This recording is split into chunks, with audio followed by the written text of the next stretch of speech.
There's a tackle in the NFL that carries a 25 times higher risk of injury compared to a standard play. The league responded by banning it and attaching a fine starting at $16,883, the same level as the penalty for a horse collar tackle. Still, in a recent Colts training camp, the move resurfaced, leaving running back Salvon Ahmed in agony as he was carted off the field. This play ignited a firestorm. As defenders and coaches grapple with the fallout, the league's enforcement plan now hinges on referees using 3 precise indicators to spot violations. But what does this play actually look like in action? On that day at Colts training camp, the energy was high as players battled through full contact drills, each snap a chance to prove themselves. Running back Salvon Ahmed took a handoff, cut through an opening, and accelerated into the secondary. In a moment that looked routine, rookie safety Trey Washington closed the gap and tackled Ahmed. Suddenly, Ahmed's agonized screams sliced through the air, and everyone on the field froze as he clutched his lower leg. The cause became clear almost instantly. This wasn't a standard tackle, it was the hip drop, the very move the NFL has targeted with its new rule. What makes this play so dangerous? The league defines it by a precise sequence. First, the defender wraps the runner with one or both arms, locking onto the waist or hips. Then the defender swivels their hips, using the grip as a pivot to swing their own body behind or across the runner's back. The final step is the most hazardous, unweighting themselves and dropping their hips or lower body directly onto the back of the runner's legs at or below the knee. This sequence creates a force the body isn't built to handle. The NFL's medical experts describe it as a concentrated impact on the tibia-fibula complex, the bones of the lower leg, which can result in high ankle sprains, ligament tears, or even fractures.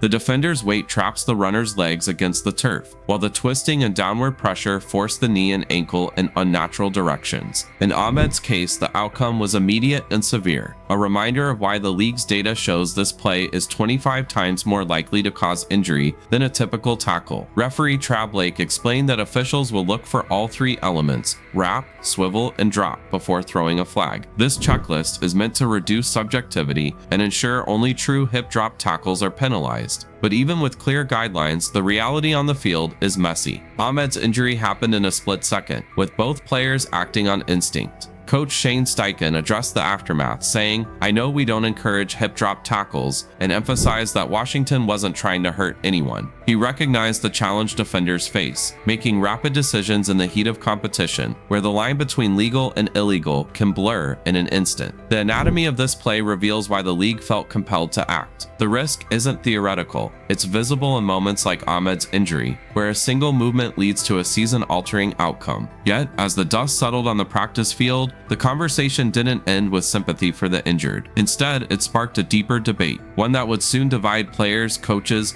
and even the union meant to protect them. Inside NFL locker rooms, the reaction to the hip drop tackle ban was anything but unanimous. Instead of rallying behind the league's latest safety initiative, players found themselves at odds with the very organization designed to protect their interests, the NFL Players Association. The NFLPA's official stance was clear. They emphasized their commitment to safety but refused to support a rule that, in their words, confuses us as players, coaches, officials, and especially fans. This wasn't a rejection of the league's intent, but a warning about the consequences of unclear and subjective enforcement. For defenders, the anxiety was immediate and real. They saw the hip drop ban as another in a growing list of restrictions that make their jobs harder and more uncertain. The fear isn't just about being penalized, it's about being forced to think, even for a split second, before making a tackle. That moment of hesitation could mean the difference between a routine stop and a game-breaking play. Some defenders worry that in trying to avoid the hip drop, they might inadvertently put themselves in awkward positions or miss tackles altogether. The tension in the room isn't just philosophical, it's about livelihoods and careers. Nowhere was this tension more visible than in the Colts locker room after Salvon Ahmed's injury. Veteran linebacker Zaire Franklin spoke candidly about the situation, saying, "I'm praying for Salvon. I hate to see anybody get hurt, but I also feel for Trey Washington. He's a rookie trying to make a name for himself, and he's just playing hard." Franklin's words captured the emotional complexity of the moment, empathy for the injured, but also understanding for the defender caught in a split-second decision. Across the league, this duality resonates. Defenders argue that what looks like a deliberate hip drop on replay is often just the result of momentum and physics. When you're trying to bring down a bigger, faster runner, bodies collide and intentions blur.